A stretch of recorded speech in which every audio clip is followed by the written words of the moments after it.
Walking ಮಹಿಳೆಗೆ ಚಾಕು ತೋರಿಸಿ ಸರಗಳ್ಳತನವನ್ನ ಮಾಡಲಾಗಿದೆ. 54 ವರ್ಷದ ಮಹಿಳೆಯನ್ನ ಹಿಂಬಾಲಿಸಿ ಬಂದು ಸರಗಳ್ಳತನವನ್ನ ಮಾಡಿದ್ದಾರೆ. ವಾಕಿಂಗ್ ಮಹಿಳೆಗೆ ಚಾಕು ತೋರಿಸಿ ಸರಗಳ್ಳತನವನ್ನ ಮಾಡಲಾಗಿದೆ. 54 ವರ್ಷದ ಮಹಿಳೆಯನ್ನ ಹಿಂಬಾಲಿಸಿ ಬಂದು ಸರಗಳ್ಳತನವನ್ನ ಮಾಡಿದ್ದಾರೆ.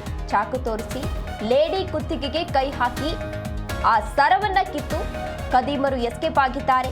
ಸುಮಾರು 5 ಲಕ್ಷ ಮೌಲ್ಯದ 36 ಗ್ರಾಂ ಚಿನ್ನದ ಸರವನ್ನ ಕಳ್ಳತನವನ್ನ ಮಾಡಲಾಗಿದೆ. ಮಾಚೋಹಳ್ಳಿಯ ವೃಕ್ಷೋದ್ಯಾನವನದಲ್ಲಿ ನಡೆದಿರುವಂತಹ ಘಟನೆ ಇದು. ಮಾದನಾಯಕನಹಳ್ಳಿ ಠಾಣಾ ವ್ಯಾಪ್ತಿಯಲ್ಲಿ ನಿನ್ನೆ ನಡೆದಿರುವಂತಹ ಘಟನೆ ಇದು. ಅಂದ್ರೆ ವೃಕ್ಷೋದ್ಯಾನವನದಲ್ಲಿ ಸರಗಳ್ಳತನವನ್ನ ಮಾಡಲಾಗಿದೆ. ವೃಕ್ಷೋದ್ಯಾನ ಪಾರ್ಕ್ನಲ್ಲಿ ಸರಗಳ್ಳತನವನ್ನ ಮಾಡಿದ್ದಾರೆ. ಘಟನೆಯಲ್ಲಿ ಮಹಿಳೆ ಕುತ್ತಿಗೆಗೆ ಸಣ್ಣ ಪುಟ್ಟ ಗಾಯಗಳಾಗಿವೆ. ಘಟನೆ ಹಿನ್ನೆಲೆ ಸ್ಥಳಕ್ಕೆ ಈಗಾಗಲೇ ಮಾದನಾಯಕನಹಳ್ಳಿ ಪೊಲೀಸರು ಭೇಟಿಯನ್ನ ನೀಡಿ ಪರಿಶೀಲನೆಯನ್ನ ಕೂಡ ನಡೆಸಿದ್ದಾರೆ.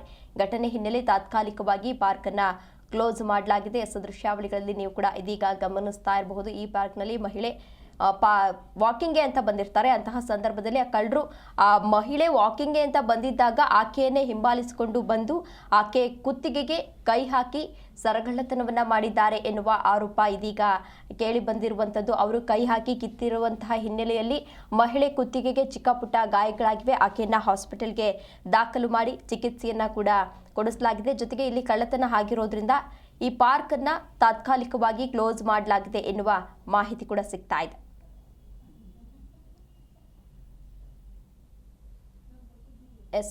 ಇತ್ತೀಚಿನ ದಿನಗಳಲ್ಲಿ ಕಳ್ಳತನದ ಪ್ರಕರಣಗಳು ದಿನದಿಂದ ದಿನಕ್ಕೆ ಹೆಚ್ಚಾಗ್ತಾ ಇದೆ. ಈ ರಸ್ತೆಯಲ್ಲೂ ಕೂಡ ಹೆಣ್ಮಕ್ಳು ಏನಾದರೂ ನಡ್ಕೊಂಡು ಹೋಗ್ತಾ ಇದ್ರೆ ಚುಡಾಯಿಸುವವರ ಸಂಖ್ಯೆ ಒಂದ್ ಕಡೆ ಆದ್ರೆ ಮತ್ತೊಂದು ಕಡೆ ಆ ಕತ್ತಿಗೆ ಕೈ ಹಾಕಿ ಸರ ಕಳ್ಳತನ ಮಾಡೋದಿರಬಹುದು, ಪರ್ಸ್ ಕಿತ್ಕೊಳ್ಳೋದು ಹೋಗೋದಿರಬಹುದು. ಈ ರೀತಿಯ ಕಳ್ಳತನ ಪ್ರಕರಣಗಳು ದಿನದಿಂದ ದಿನಕ್ಕೆ ಹೆಚ್ಚಾಗ್ತಾ ಇದೆ. ಇದೀಗ ಪಾರ್ಕ್ನಲ್ಲಿ ಒಬ್ಬ ಮಹಿಳೆ ವಾಕಿಂಗ್ ಮಾಡ್ತಾ ಇದ್ದಂತಹ ಸಂದರ್ಭದಲ್ಲಿ ಸುಮಾರು ಹೊತ್ತಿಂದ ಆ ಮಹಿಳೆಯನ್ನೇ ಆಕೆ ಇಬ್ಬರು ಯುವಕರು ಹಿಂಬಾಲಿಸಿಕೊಂಡು ಬಂದಿದ್ದಾರೆ. ಅದಾದ ಬಳಿಕ ಪಾರ್ಕ್ನಲ್ಲಿ ಬಂದು ಆಕೆಯ ಕತ್ತಿಗೆ ಕೈ ಹಾಕಿ ಚಿನ್ನದ ಸರವನ್ನ ಕಿತ್ಕೊಂಡು ಹೋಗಿದ್ದಾರೆ ಎನ್ನುವ ಮಾಹಿತಿ ಲಭ್ಯವಾಗ್ತಾ ಇದೆ. ಮಾಚೋಹಳ್ಳಿ ವೃಕ್ಷೋದ್ಯಾನ ಅಂದ್ರೆ ಪಾರ್ಕ್ನಲ್ಲಿ ನಡೆದಿರುವಂತಹ ಘಟನೆ ಇದಾಗಿದೆ.